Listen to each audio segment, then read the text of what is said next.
प्रिय बंधु नमस्कार। Church of Christ Union Church Bhubaneswar आनुकूल्य रे नियमित प्रसारित होता यूट्यूब चैनल रो विशेष कार्यक्रम प्रातः ज्योति ए प्रातः ज्योति कार्यक्रम को आपन को स्वागत करूछि।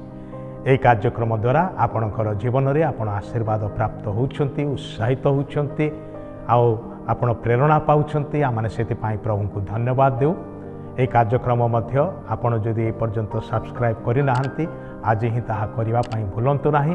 पुणी ए कार्यक्रम को आपणकर बंधु मान निकट में शेयर करंतु जद्वारा से माने मध्य आशीर्वाद प्राप्त हेबे।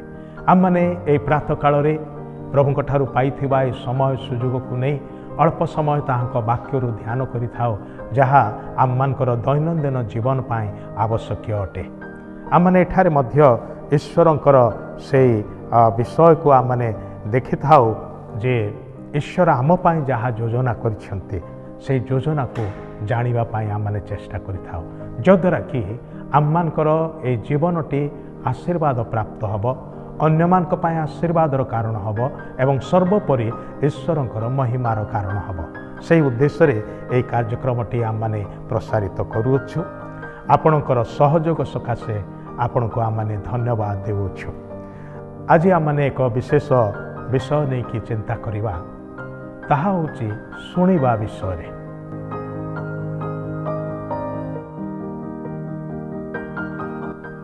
प्रश्नटी हला आपण केते भल सुनते, how well do you listen. आमे समस्ते सुनु। आम मान को ईश्वर अनुग्रह रे दया रे दुईटी कान देइछंती। दुईटी कान सुनिबा निमंते अटे। आमे दुई पाखरु सुनु एवं ताहा मन भीतर को जाए, मन ताहा को तर्जमा करे, आमे ताहा बुझिबा को पारू जे प्रतिटी शब्दर अर्थ कौन, प्रतिटी शब्दर भाव कौन। आउ एटा गोटे अद्भुत विषय प्रभु आम मान कठारे देई अछंती। सुनिबा पाई कान से देइछंती, किंतु से मध्य आम मान को ए विषय रे कहंती जे तुमे जहा सुनु अछ से विषय रे सावधान हुओ। कारण केतेक विषय अच्छी जहा सुनिबा द्वारा आपण निरुत्साहित हुअन्ते, केतेक विषय अच्छी जहा सुनिबा द्वारा आपण विरक्त हुअन्ते, किछि विषय अच्छी जहा सुनिबा द्वारा आपण क्रोधान्वित हुअन्ते, किछि विषय अच्छी सुनिबा द्वारा आपण हसिबा को लागन्ते, आउ किछि विषय अच्छी सुनिबा द्वारा आपण आखिरु लुह गड़े, आपण विलाप करन्ते, कांदन्ते। तेबे विभिन्न विषय आम मान करे कान शुणे। आउ आम माने एमिति भावरे तैयारी करा जाइचो जे एककालीन आम मान करे दुईटी कान अनेक किछि एवं विभिन्न प्रकारर शब्द को शुणी पारे। जदिबा शुणुथिबा सबु विषय को आम मानकर मन मध्यरे आमे होतो रखिबा को चाहुनाहु, सेतिपा आम मानकर मनरे आम मानकर ए मस्तिष्क रे अति शीघ्र शीघ्र फिल्टरिंग हो जाए। एककालीन चढ़ई बोबौची, कुकुर भोगुची, गाड़ी हर्न बाजुची, आउ लोक माने पाखरे बड़ पार्टी रे कथबार्ता करछंती, पाखरे आउ गोटे छुआटी अति जोरे चित्कार करी कांदुची, विभिन्न प्रकार शब्द। आउ से समय घरे माँ किछि कहउछंती आम मान को, किबा बापा किछि कहउछंती, किबा आम माने मोबाइल रे कहा संगे कथबार्ता करूछु। तेबे एककालीन विभिन्न प्रकार शब्द आम मान करे कर्ण यंत्र रे प्रवेश करे एवं भीतर को से शब्द सब जाए। मात्र कौ शब्द गुड़िक कौ विषय गुड़िक आम मान पाई आवश्यक सेटा आमे निर्णय करि थाओ। आम मान करे ए मस्तिष्क ताहा निर्णय करे।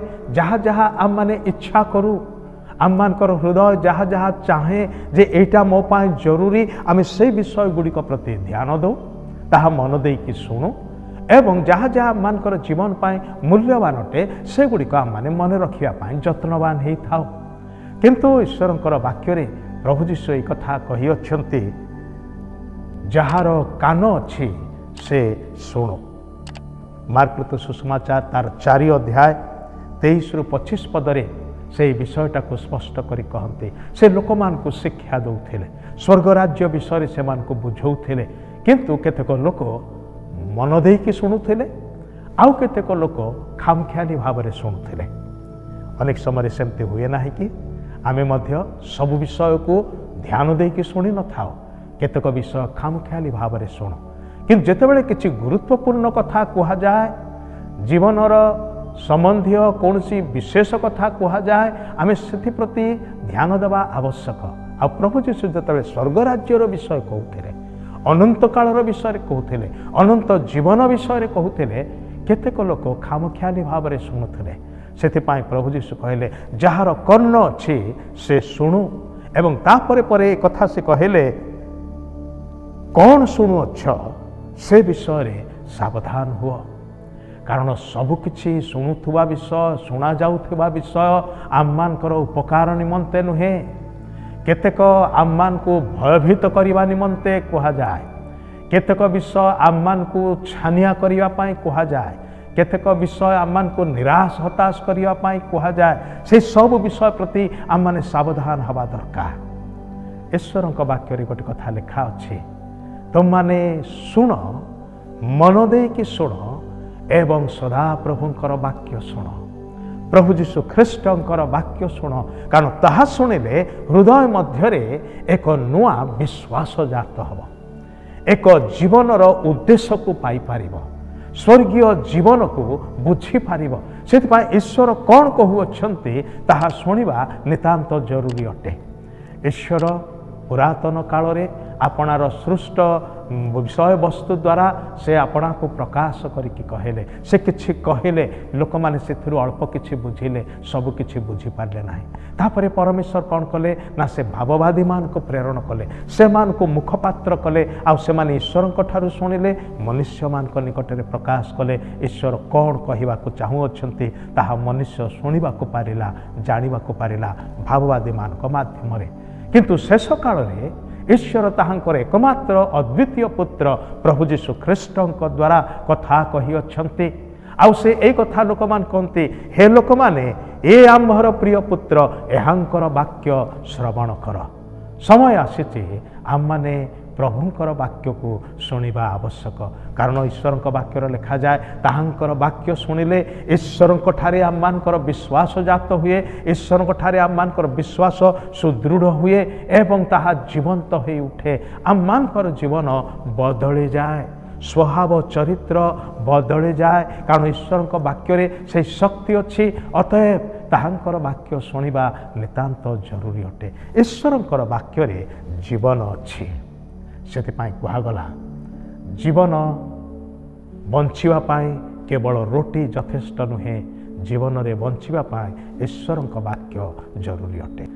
ତେବେ ଆମମାନଙ୍କର ଜୀବନକୁ କି ପ୍ରକାର ବ୍ୟବହାର, ଆମମାନଙ୍କର କର୍ଣ୍ଣକୁ କି ପ୍ରକାର ବ୍ୟବହାର କରୁଅଛୁ ସେ ବିଷୟରେ ସତର୍କ ହେବା ଆବଶ୍ୟକ। ଆସନ୍ତୁ, ଆମମାନଙ୍କର ସମୟ ଆଜି ସରିଆସିଛି। ପ୍ରାର୍ଥନା କରିବା, ନିଜ ନିଜକୁ ଏବଂ ବିଶେଷ କରି ଆମମାନଙ୍କର ଶୁଣିବାର ବିଷୟକୁ ପ୍ରଭୁଙ୍କ ହସ୍ତରେ ଦେବା, ପ୍ରାର୍ଥନା କରିବା। ପ୍ରିୟ ପ୍ରଭୁ, ଶୁଣିବାକୁ କାନ ଦେଇଛ, ଅନେକ ସମୟରେ ଆମେମାନେ ନ ଶୁଣି ଅବାଧ୍ୟ ହେଇଛୁ, କ୍ଷମା କର। ଯେପରି ଆମମାନେ ମନ ଦେଇକି ଶୁଣିବୁ, ପ୍ରଭୁ ତଦ୍ୱାରା ବଞ୍ଚିବୁ, ସାହାଯ୍ୟ କର। ଗୌରବ ମହିମା କେବଳ ତୁମର ହେଉ, ଯୀଶୁଙ୍କ ନାମରେ ମାଗୁଅଛୁ, ଆମେନ୍। ଏତେବେଳେ ପିତା ଈଶ୍ୱରଙ୍କର ଗଭୀର ପ୍ରେମ, ପ୍ରଭୁ ଯୀଶୁ ଖ୍ରୀଷ୍ଟଙ୍କର ଅସୀମ ଅନୁଗ୍ରହ ଓ ଦୟା, ପବିତ୍ର ଆତ୍ମାଙ୍କର ଚିରନ୍ତନ ଶାନ୍ତି, ଶକ୍ତି, ସୁମଧୁର ସହଭାଗିତା, ଶିକ୍ଷା ଆଉ ଚେତନା ଏବେ ପୁଣି ସଦାବେଳେ ଆମମାନଙ୍କର ପ୍ରତ୍ୟେକଙ୍କ ସହିତରେ ସାରା ବିଶ୍ୱରେ ଥିବା ଖ୍ରୀଷ୍ଟାଶ୍ରିତ ପ୍ରତ୍ୟେକ ଭାଇ ଭଉଣୀଙ୍କ ସଙ୍ଗରେ ରହି ସାହାଯ୍ୟ ଉପକାର କରନ୍ତୁ, ଆମେନ୍। ବହୁତ ବହୁତ ଧନ୍ୟବାଦ। ପ୍ରଭୁ ଆପଣଙ୍କୁ ଆଶୀର୍ବାଦ କରନ୍ତୁ।